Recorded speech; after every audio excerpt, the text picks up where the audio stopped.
আসসালামু আলাইকুম ওয়া রাহমাতুল্লাহি ওয়া বারাকাতুহু ইন্নাল হামদুলিল্লাহ ওয়াসসালাতু ওয়াসসালামু আলা রাসূলিল্লাহি আম্মা বাদ। সম্মানিত দিনী ভাই ও বন্ধুরা, আজকের এই ভিডিওতে জানবো স্বপ্নে উট পাখি দেখলে কি হয়।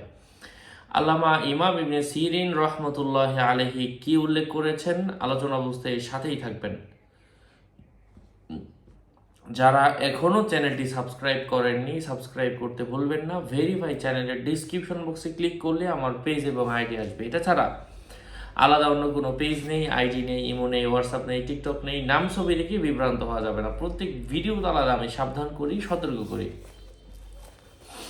স্বপ্নে উট পাখি দেখা, স্বপ্নদ্রষ্টা এমন কোনো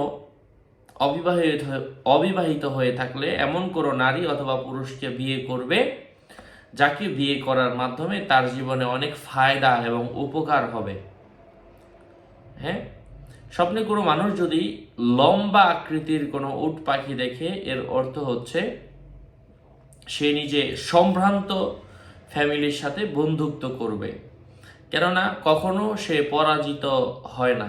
স্বপ্নে যদি কেউ কোনো পাখির মালিক হতে দেখে, এর অর্থ হচ্ছে সে নিজে অধিকাংশ সময় সুস্থ থাকার সম্ভাবনা রয়েছে। তার কাছে কোনো অসুস্থ ব্যক্তি থাকলে ওই পাখি তার জন্য কান্নার কারণ হবে, এমন কিছু বুঝতে হবে।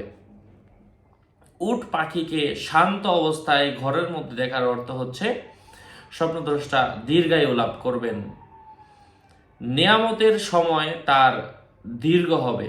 উট পাখির বাচ্চা জন্ম দিতে দেখা ছেলে সন্তান জন্ম লাভের লক্ষণ। উট পাখিকে স্বপ্নে ডিম দিতে দেখা মেয়ে সন্তান জন্ম নেয়ার ইঙ্গিত। বাদশা স্বপ্নে উট পাখি থাকতে দেখলে তার নপুংসক চাকর হবে, যারা দাসীদের নিরাপত্তা দিবে। আশা করছি বুঝতে পেরেছেন। আরও আপডেট পেতে সাথেই থাকবেন। সকলের মঙ্গল কামনা করে এখানেই শেষ করছি। দেখা হবে অন্য কোনো এপিসোডে। আসসালামু আলাইকুম ওয়া রাহমাতুল্লাহি ওয়া বারাকাতুহু।